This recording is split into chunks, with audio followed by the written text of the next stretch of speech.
Oke. Assalamualaikum warahmatullahi wabarakatuh. Halo teman-teman, kenalin aku Bagas Satrio Wibawa. Aku dari Fakultas Psikologi, jurusan Psikologi Universitas Muhammadiyah Malang. Nah, jadi kali ini aku akan berbagi nih, bagaimana sih cara menanamkan nilai-nilai Pancasila dalam mencegah dan memberantas korupsi di Indonesia. Nah, nanti kita akan sharing-sharing dengan teman saya. Sebelumnya teman-teman udah pasti tahu sih tentang korupsi. Ya, penyakit Indonesia dari dulu sampai sekarang yang nggak bakal bisa hilang. Dan ya, inilah, mari kita tanyakan kepada teman-teman saya tentang bagaimana sih caranya menanamkan nilai-nilai Pancasila dalam mencegah dan memberantas korupsi di Indonesia. Karena yang tidak sesuai dengan asas-asas Pancasila, dasar-dasar atau norma-norma Pancasila, yang jelasnya di sila keempat, ya enggak sih? Oke, kita lanjut. Nah, teman-teman, sekarang kita sudah bersama teman saya. Hai guys semuanya, salam kenal semuanya. Silakan perkenalan diri. Oke, kenalin namaku tuh Heri, bisa dipanggil Heri aja. Nama lengkapku tuh sebenarnya Muhammad Heri Saputra, dan aku tuh mahasiswa psikologi dari Fakultas Psikologi Universitas Muhammadiyah Malang. Dan sekarang aku menempuh pendidikan di Malang, tentunya bersama Mas. Tas dulu dong. Yoi. Jadi gini Bang, kita mau sharing-sharing tentang bagaimana kita menanamkan sikap norma-norma Pancasila pada usia dini gitu. Nah, menurut Mas Heri sendiri nih ya, gimana sih? Gini, tanggapan Mas Heri tentang korupsi itu gimana?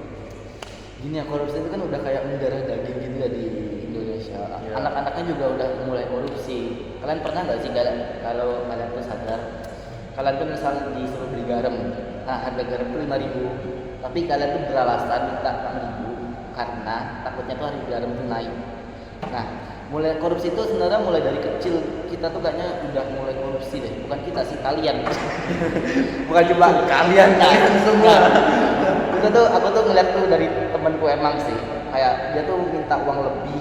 Nah, uang lebihnya ini bisa disebut sebagai korupsi. Karena kenapa? Karena gini, kita tuh kan korupsi itu kan kita minta lebih dari apa yang kita butuhin.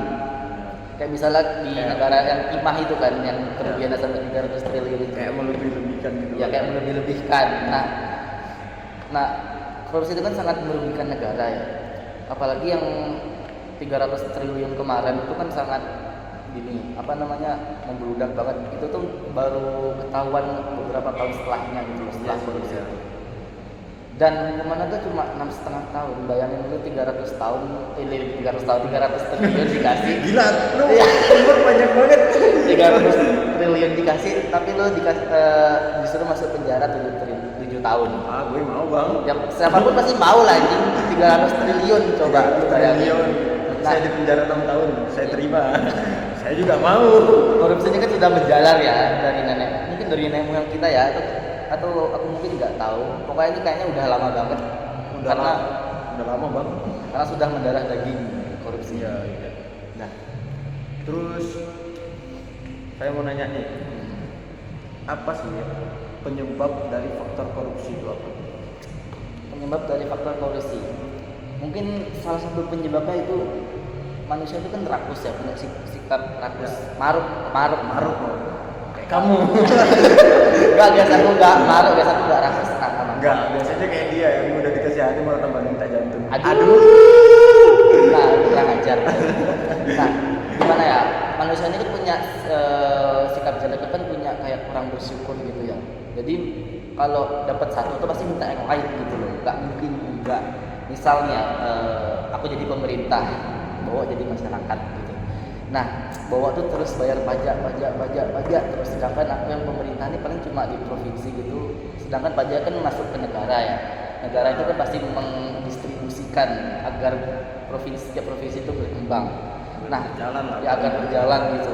Nah, sedangkan aku tuh negara tuh ngasih sekian triliun lah ke aku, tapi aku tuh cuma memberikan ke kota itu cuma beberapa miliar doang. Nah, itu kan juga disebut sebagai korupsi kan, karena uangnya itu kan juga aku pakai gitu loh. Ya, Nah, baliknya tidak setimpal. ya tidak setimpal. Jadi itu kan sangat merugikan negara ya. Udah. Terus ini mas, saya mau nanya nih,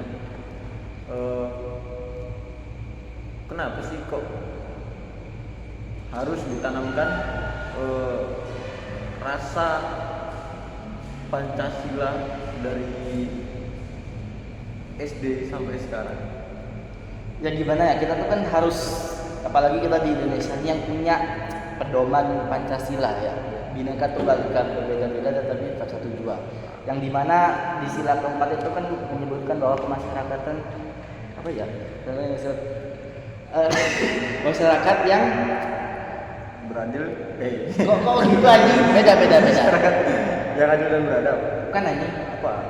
kemusyawaratan dan Oh, perwakilan. kemusyawaratan. Nah, itu kan kita kan kayak diajarin gitu ya untuk bersosialisasi, untuk gimana sih cara kita tuh kayak membuat suatu konversasi atau suatu kumpulan obrolan yang dimana kita tuh membahas suatu masalah, kita tuh menerima semua pendapat orang lain. Misalnya dari dalam negeri maupun luar negeri. Ya kayak gitu guys. Itu kan pasti akan kepake ya untuk selanjutnya atau enggak pas kita dewasa itu pasti kepake. Nah, kenapa sih kita tuh harus menanamkan Pancasila itu dari kita kecil? Karena yang pertama, dari sila yang pertama, ketuhanan yang Maha Esa. Kita tuh harus menerima perbedaan agama yang ada di Indonesia. Karena di Indonesia kan banyak sekali agama ya, ada 6 yang diakui. Nah, kita tuh harus merangkul semua agama. Kita sebagai mayoritas tuh harus merangkul semua agama. Itu yang pertama. Yang kedua, keadilan sosial bagi seluruh rakyat. Kemanusiaan yang adil dan beradab. Lu gimana? Lu ke Indonesia bukan? Itu tadi dikat ya guys ya. Keadilan Kita pure aja. kemanusiaan yang adil dan beradab. Nah, kemanusiaan adil dan beradab. Kita tuh sebagai manusia itu harus beradab. Kita tuh harus tahu ngerti itu akhlak, ngerti adab gitu. Gimana sih cara kita sopan santun terhadap orang lebih tua, terhadap orang asing gitu. Nah, itu yang kedua. Yang ketiga tuh persatuan Indonesia. Setelah kita merangkul perbedaan, setelah kita sopan terhadap orang, pasti kan akan muncul ikatan batin yang mungkin tak terlihat, yang itu mungkin akan merangkai sebuah persatuan tentunya. Nah, itu yang ketiga. Yang keempat tuh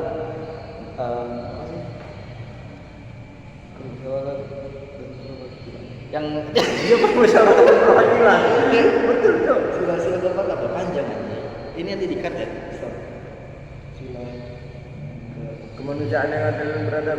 Persatuan Indonesia, kerakyatan yang dipimpin. Oh ya, kerakyatan yang dipimpin oleh hikmat, kebijaksanaan dan bermusyawaratan. Aku lupa. Nah, di situ tuh kan kita kan kayak berpendapat, jangan pernah malu berpendapat ya guys. Karena kalian malu tuh nggak dapat apa-apa.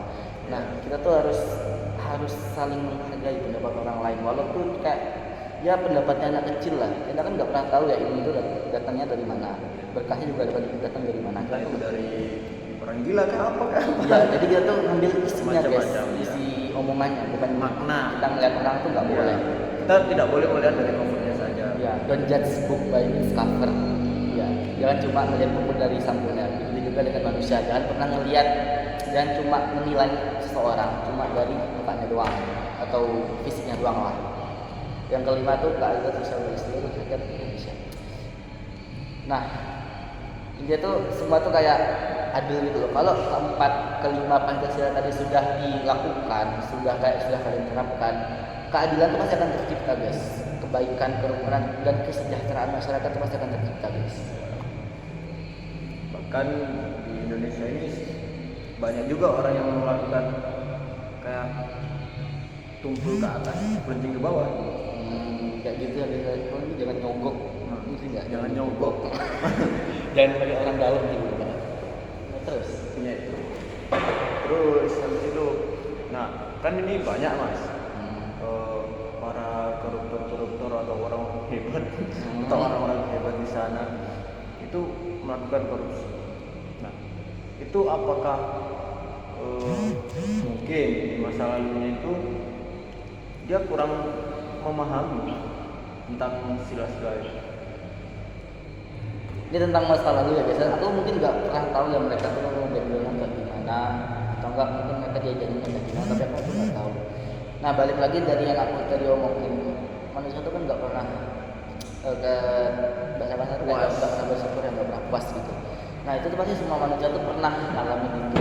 Nggak mungkin nggak sekali melihatnya orang pasti pernah merasakan kayak kurang apa-apa tuh pasti kurang gitu. Nah, walaupun kalian udah diajarin Pancasila dari kecil, kalian udah paham aslinya Pancasila itu apa, kalian udah ngerti cara mengaplikasikan atau gimana, kalian udah ngerti lah pokoknya tentang Pancasila itu kayak gimana.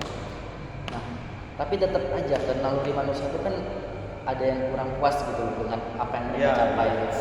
Nah, itu tuh pasti itu kayak kalau kalian tuh nggak bisa kontrol nafsu kalian, ya kalian tuh bakalan dikontrol sama nafsunya. Kan ya itu guys ya. Nah dah pokoknya intinya tuh kalian tuh harus bisa lah ngontrol apa alam bawah sadar kalian gitu. Sadar pikiran kalian tuh kayak harus sering-sering bersyukur lah minimal tentang apa yang udah kalian dapat. Kalian tuh jangan kayak merasa kurang gitu, apa tuh kurang gitu. Kalian tuh coba bersyukur aja gitu ya. Intinya satu, jangan memandang ke sebelah kanan kiri, kita fokus dan bersyukur. Iya. Misalnya ya kita udah punya mobil lah. Tetangga sebelah beli mobil baru. Iya. Yang lebih mewah. Kita iri, otomatis kita gitu. Jadi kita harus bagaimana caranya kita mengontrol diri kita sendiri. Iya guys, ya gitu guys. Itu solusi dari Mas Eri. Iya. Jangan lupa bersyukur lah intinya. Oke, sekian dari Mas Eri. Iya guys. Guys kalau tadi salah mohon maaf ya guys, sumpah. Ya mungkin juga saya kalau ada salah mohon dimaafkan. Iya guys. Maklum boy, manusia bukan nabi. Anjay. Oke, sekian, terima kasih. Saya Bagas dari bawah dan teman saya Mas Heri Saputra. Pamit dan berdiri. Assalamualaikum warahmatullahi wabarakatuh. Waalaikumsalam. Dadah. Kita akan membahas tentang masalah yang terjadi, khususnya yaitu korupsi. Nah, korupsi ini adalah tindakan penyalahgunaan kekuasaan untuk keuntungan pribadi. Kata korupsi itu berasal dari bahasa Latin yaitu corruption, dan berarti kebusukan atau kerusakan. Kata ini kemudian diadopsi ke dalam berbagai bahasa modern termasuk bahasa Inggris dan bahasa Indonesia. Korupsi dengan makna serupa yaitu kata moral yang integritas serta penyalahgunaan kekuasaan. Korupsi ini telah menjadi masalah kronis di negara kita yang menghambat pertumbuhan ekonomi dan perkembangan di sosial media di Indonesia. Fenomena ini merusak tatanan pemerintahan dan kepercayaan publik. Masalah ini tetap menjadi tantangan besar yang harus kita selesaikan. Maka dari itu sudah bagusnya kita dari awal itu dari SD lah menanamkan kepada para penerus generasi kita, menanamkan nilai-nilai Pancasila ke dalam diri mereka sendiri supaya bisa mereka mengimplementasikan nilai-nilai Pancasila tersebut untuk kehidupannya ke depannya. Nah, menurut kalian itu apakah langkah yang tepat? Gimana ya? Tepat. Cuma kurang. Jadi kita harus bisa nambahin anunya ya. Harus sering kayak bahas kasus ini Ya. Itu harus supaya generasi kita ke depannya itu kasusnya itu harus ditindaklanjuti. Itu jangan cuma lewat jangan angin lewat doang. Itu harus benar-benar ditekankan. Hukumannya hukumannya harus setimpal lah dengan kasusnya ya, itu gimana. Hukuman. Itu kasusnya juga harus diselidiki lebih dalam. Jangan asal tangkap. Karena korupsi itu nggak 1-2 orang aja kan, pasti banyak yang di belakangnya. ada. Ya. Jadi ada kayak sebuah organisasi di mana dia kayak organisasi di mana itu kayak ada kepala-kepalanya lah gitu.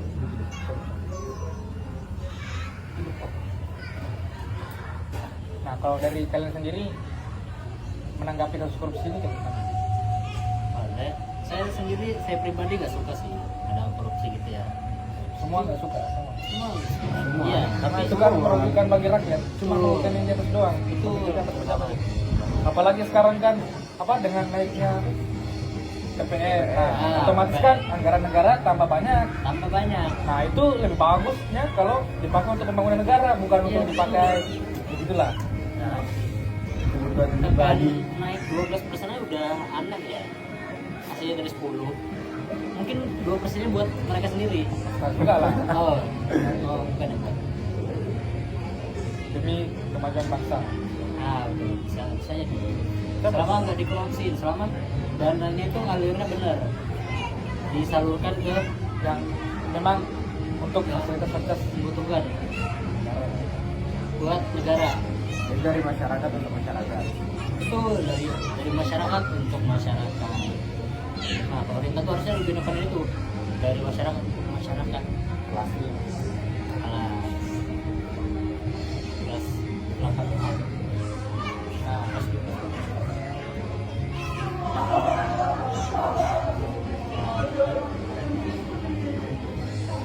tapi kan kasus korupsi ini banyak di Indonesia. Jadi cara ngilanginnya itu lebih spesifiknya itu gimana? Memori full. Jadi caranya ya, cara apa tadi? Enggak, lanjut.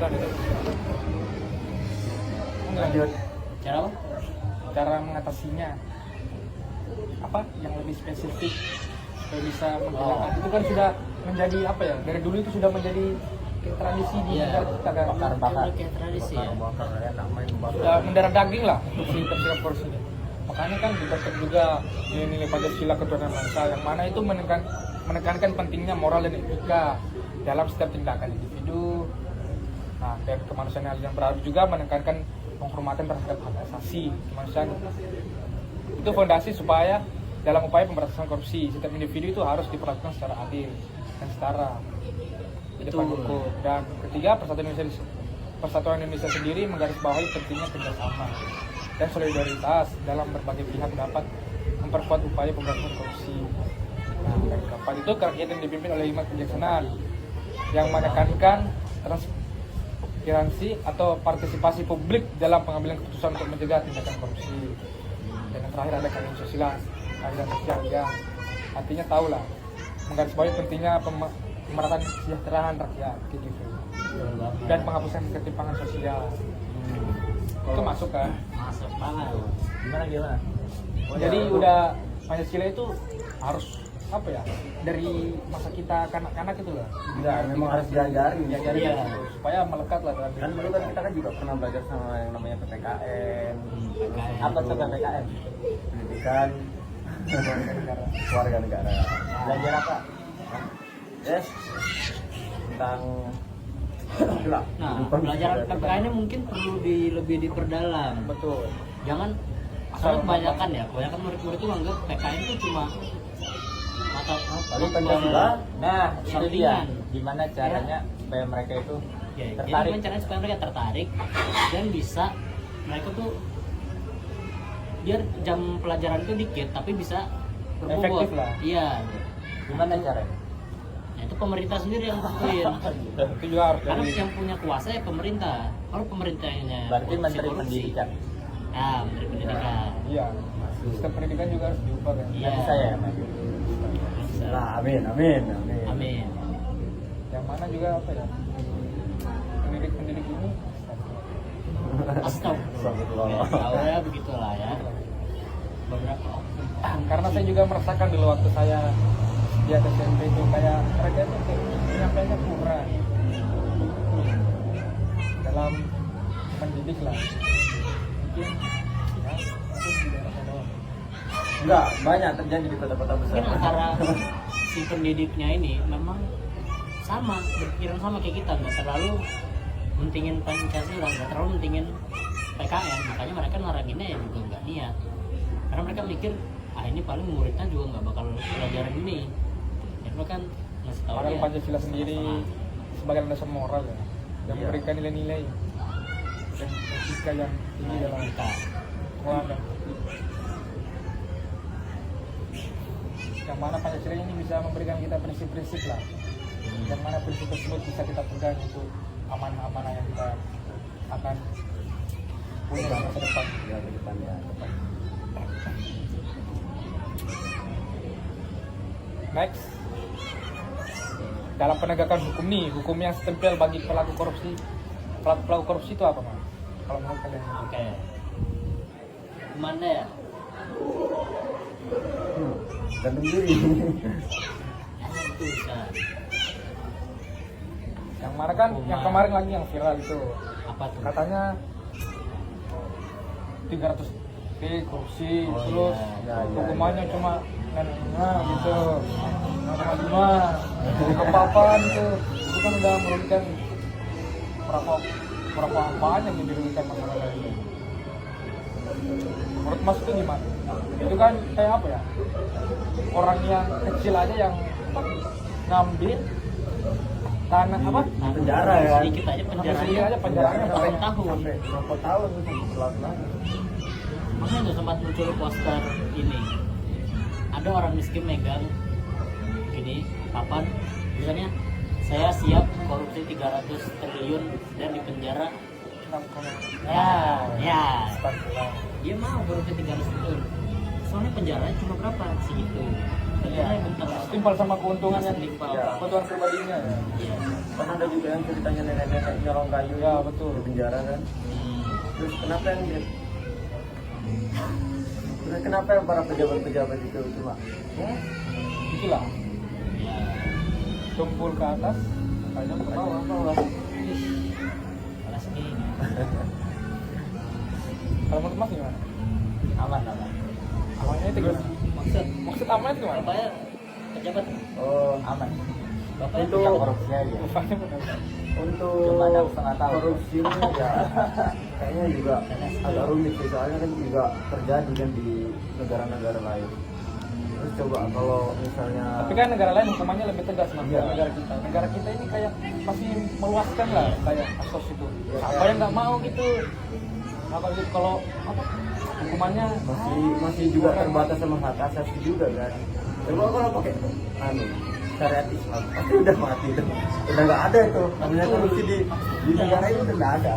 menarik. Bukan di penjara, udah langsung dibunuh di tempat. Ya udah langsung Apa eksekutif. Selesai. Tanya siapa? Ini makoli inna. Aduh, jangan semangat. Itu namanya bahasa semut. Sekali pakai.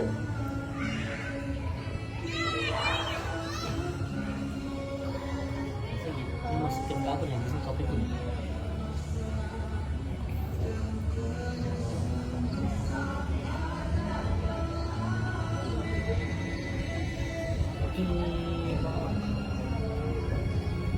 Nah, habis itu nih Mas, kalau menurut Mas ini apa ya? Langkah kita lah, kita diri sendiri lah untuk bisa memperluas pengetahuan tentang korupsi ini gimana? Kayak dampaknya ke masyarakat itu kayak gimana? Nah, ini. Yang tadi. Mungkin kita bisa apa? Kayak sering apa tuh? Sosialisasi. Ya, itu tugasnya pemerintah tuh ngasih sosialisasi ke masyarakat. Soalnya kalau nggak dari dalamnya, maksudnya nggak dari pemikiran kesadarannya, Pemerintah. iya, maksudnya orang-orang itu oknum-oknum, ya siapa lagi? Hukuman udah banyak, udah berkembang terus hukuman. Nah, sisa ininya kesadaran dari oknum-oknum itu. Betul, sama tindakan juga. Ya, itulah kenapa harus ada sosialisasi. Sama balik lagi ke tadi yang pelajaran PKN harusnya dibuat lebih efektif lagi. Saya buat bekal lah untuk depannya. Betul itu. Betul. Kalau malah jadi negara sebelah. Negara sebelah. Apa itu negara? Betul. Punya pencari. Tapi kalau menurut Mas sendiri apa? Kan udah banyak nih belakangan ini kasus-kasus korupsi yang ditangkap. Dengan apa pemerintahan baru kita saat ini? Apakah Mas udah merasa puas gitu dengan kasus-kasus tersebut? Pemerintah kita kan sudah bagus nih, menangkap banyak kasus. Kejaksaan Agung malah yang nangkep Jaksa Agung bukan KPK, padahal tugasnya KPK. Itu maksudnya gimana? Ya. Saya agak takut juga sih mas ngomongnya. Kenapa? Tantang. Lu kok kayak lemes banget sih.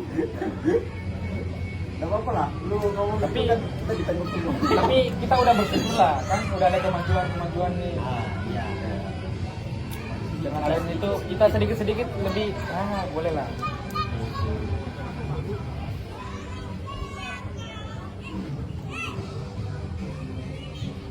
Coba kasih lihat. Apa lagi kita? Habis semuanya. Mungkin pelatihan dari KPK aja yang kurang Kenapa tuh KPK? Udah. kurang ditatar ya. Ya mungkin orang-orang pemerintah gitu itu orangnya perlu di filter lagi lah buat yang jadi generasi selanjutnya. Orang dalamnya bisa bakal gimana? Nah itu tergantung sama individu. Itu menurut saya dalam komen. Komen. Masalahnya dalam hukum itu kalau uangnya banyak bisa bokap. Udah. Hawa nafsu, tergantung hawa nafsu. Nah, kita biar tahu. Jadi menurut kalian nih faktor penyebab korupsi itu apa? Nah Itu yang menarik. ini Duit mas. faktor Memang ujungnya dari duit bang. sedikit. Pasti kebutuhannya kan dia tahu lah kalau uang kita mana pasti kebutuhannya meningkat juga lah. Itu manusia tuh gak bakal pernah puas. Kenapa tuh? Memang hakikatnya. Memang hakikatnya manusia itu nggak pernah puas. Kita juga nggak bisa naik ya kalau ada uang lewat buku kita. Iya. Pasti makanya dari itu nilai-nilai Pancasila ini penting sekali Itu tuh. Orang biasanya Itu supaya orang bisa punya prinsip lah, Iya. supaya bisa mencegah tindakan yang buruk tidak terjadi. biar juga buat etikanya. Makanya Pancasila sebagai sistem etika. Betul.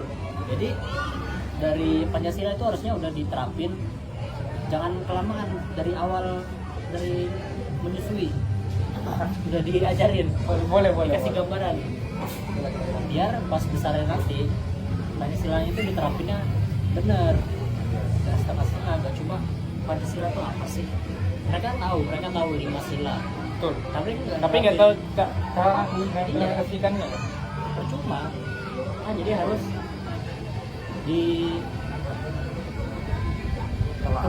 dikebut lagi orang-orang buat generasi selanjutnya Padahal itu kita diajarin tahu Pancasila. nilai-nilai Pancasila itu banyak berguna bagi kehidupan kita. Bener banget. Saya banget orang-orang pada nggak gunain ini se-efektifnya. Cuma dipelajari, dihafalin, Udah doang. jadi terapin. Gampang doang. Itu yang bikin ada korupsi ada. Karena Pancasilanya mereka tahu. Tapi Mereka tahu dong. mereka Pancasilanya cuma gimana. tahu doang. Tidak tahu. Ya, tapi tidak dipraktekkan. Iya, cuma. Tapi harus paham dulu dong buat diterapkan. Betul. Nah, pahamnya itu harusnya udah diajarin dari pas SD. Kita balik lagi ke pembahasan pertama tadi. Harusnya pas SD itu udah PKN tuh lebih pelajarannya lebih ditekanin lah, diperdalam, terus kayak dijadiin penilaian utama lah dalam kelulusan gitu kan. Kan PKN tuh nggak masuk faktor utama, nilai utama kelulusan. Kayak nilainya maksudnya di kelompok B, kelompok A Nilainya yang umum. ya. Nah harusnya PKN itu masuk ke situ biar murid-murid itu makin semangat belajar. Jadi pas belajar paham, diterapin, baru boleh daftar pemerintah. Yang nggak paham jangan daftar, Karena bisa merugikan. merugikan Negara malah. negara. Menarik. Demi kepuasan dia sendiri. Ini gimana saya? Kayak gitu lah. Tanya aja sama pejabat. Bisa ya kalau dari pemerintah, kalau daftar pemerintah kasih dulu nilai rapotnya dari SD. Tapi kan yang mas tentang nilai, oh tentang nilai. Tapi kan tentang dia nepotisme daftar dan dia bonus. pernah volunteer apa gitu buat masyarakatan. Terus tracknya tuh bener nih, Dia berdasarkan prestasi. Ya, prestasi, Pengalaman. pengalaman. Kalau di brand Raka nggak jadi deh. Keturunan keturunan kalau itu. Oh, Iya sih. Kalau faktor saudara sana family ya. Sana family ya guys ya. berapa kali?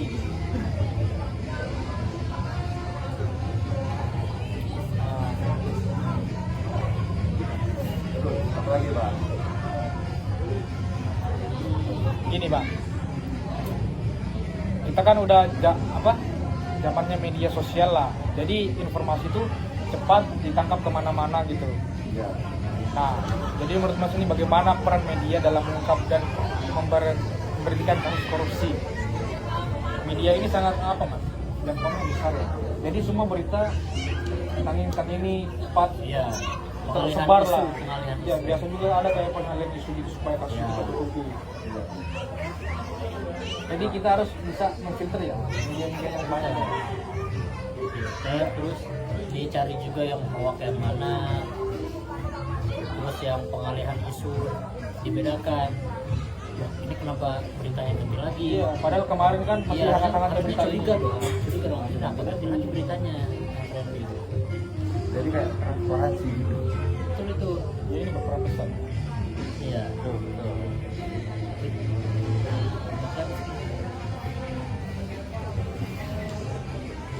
Ayo, Tante.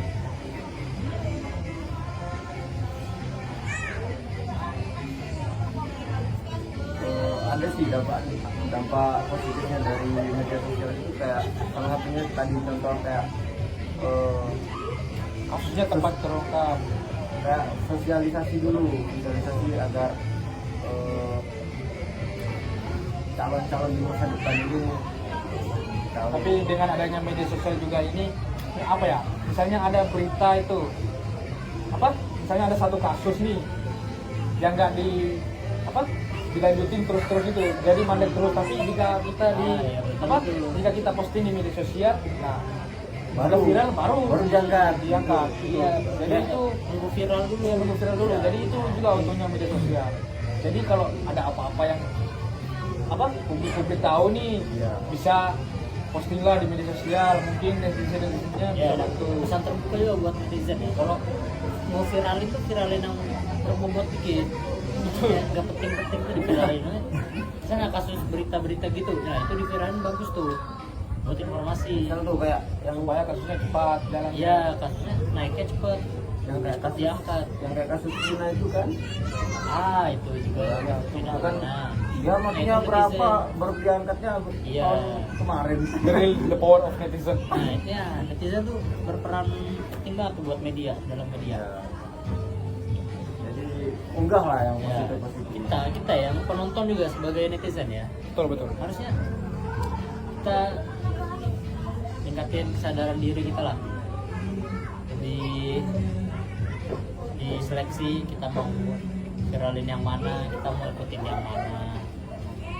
Bahkan ada yang di berita itu misal artis inisial R memberikan anaknya ini rumah padahal anaknya masih kecil, itu ngapain diunggah bikin iri Iya. netizen aja. Netizen gak usah viralin itu.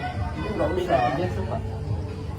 biarin aja lah, kan nggak penting. Netizen tidak berguna. Nggak penting Nah, banget nah. coy, bikin iri aja. Udah. Udah lagi. Nah, ini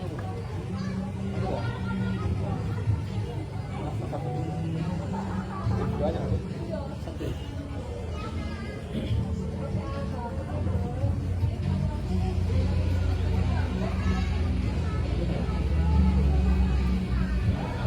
Terus ya. Sisa wawancara. Udah nggak sih? Gas lah. Udah nggak? Tadi udah kucampur-campur. Oke, terima kasih teman-teman. Mungkin itu saja yang bisa kami sampaikan dalam podcast kami ini. Jika ada salah kata, mohon maaf karena kami juga baru belajar. Terima kasih juga Ibu telah memberikan kelas ini. Jadi bagi kami bisa meningkatkan skill berbicara juga dari kita juga, meskipun masih agak kaku. Terima kasih. Mohon maaf jika ada salah kata. Assalamualaikum warahmatullahi wabarakatuh.